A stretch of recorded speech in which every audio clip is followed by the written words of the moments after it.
you will understand what is an electrolysis. It is the passage of an electric current through an electrolyte accompanying chemical change. So here it is the process, okay, in which the electric current will pass through an electrolyte and a chemical reaction will take place, right? So next is what is an electrolyte, okay? So electrolytes are those substances which allow the current to pass through it, okay, and they will dissociate into the positive ions and negative ions.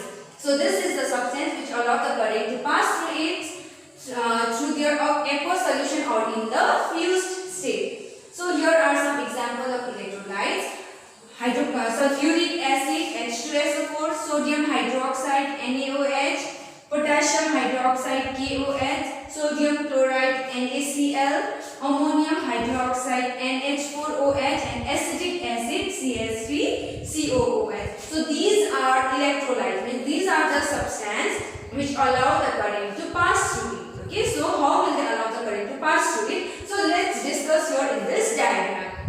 Okay, so here this is a container, okay, and inside this container an electrolyte is kept. Suppose sulfuric acid is kept, or sodium hydroxide or potassium, any one of the electrolytes is here, okay, and these are the two electrodes, and this is cathode, means this is cathode, negatively charged electrode, and this is anode, positively charged electrode, and these two electrodes are connected to the battery, okay, and we know the function of battery is to supply the current, okay, and this is PK, means switch, no switch. So here is cathode and that side it is anode. Now here it is electrolytes. Now what will happen? The electrolytes will dissociate into positive and negative, okay, into two parts: positively charged ion, that is cation, and negatively charged ion, anion.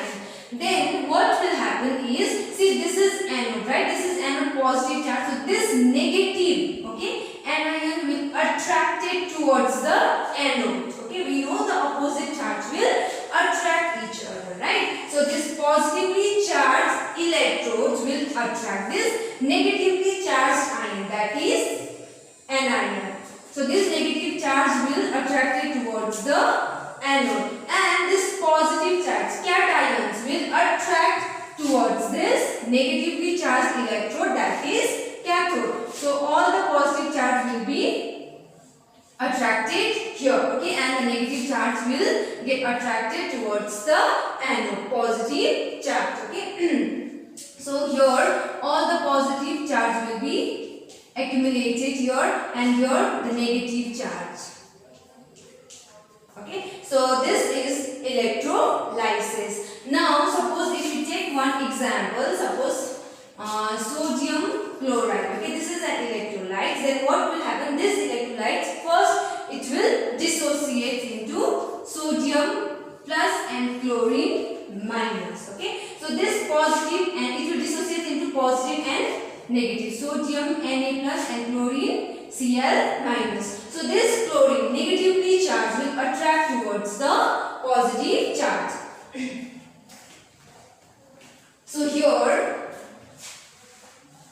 positive charge will get attracted, okay. So okay, here it's plus only, it's correct, okay. So this sodium will attracted towards the anode, and this chlorine will this sodium will attracted towards this one cathode, okay, and the chlorine will attracted towards the anode. Positive will attract towards negative, and negative will attract towards positive. So this is electrolysis. So all the electrolyses are not completely dissociated, okay. Some are strong electrolytes and some are very weak electrolytes. So the strong electrolytes are these four are strong electrolytes, okay. That means they will completely dissociate into cation and anion, and they will now allow the current to pass through it, and these two are your weak electrolytes. They will dissociate, but to some extent. Now our next topic is electrolysis of water, okay. So what is an electrolysis of water? It is the process of decomposition of water H2O into hydrogen gas and oxygen gas. So it is a process, okay, where water H2O will decompose. It will divide into the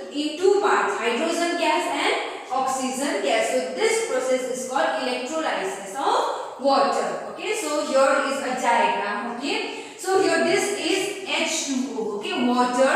So this water will dissociate into hydrogen ion H plus, which is cation, positively charged, and hydroxide. This is OH minus.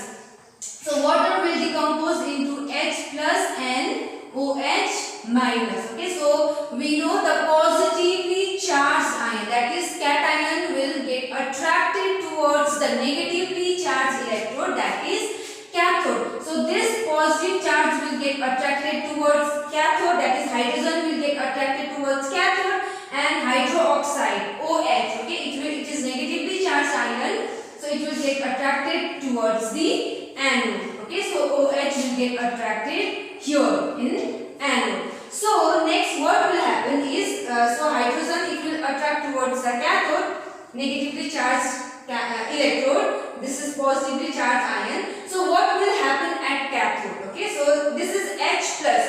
So when this water dissociates into H plus, hydrogen and OH, hydroxide, this hydrogen will become very unstable.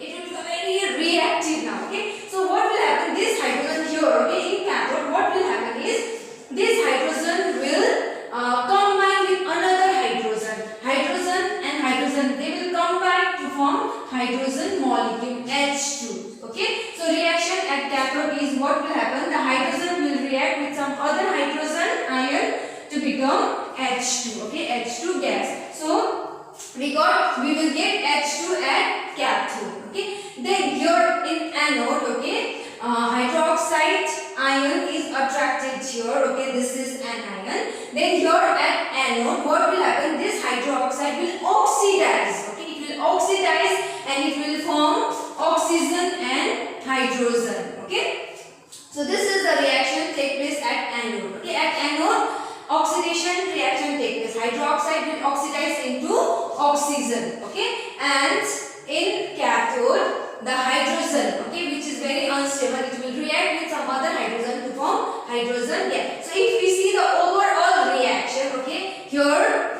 at cathode, hydrogen gas is there, and in anode, oxygen gas. So if we see the overall reaction, the water is dissociates into hydrogen and oxygen. So this process is called electrolysis of water. The process in which the water decomposes into hydrogen gas and oxygen gas. So this is electrolysis of water.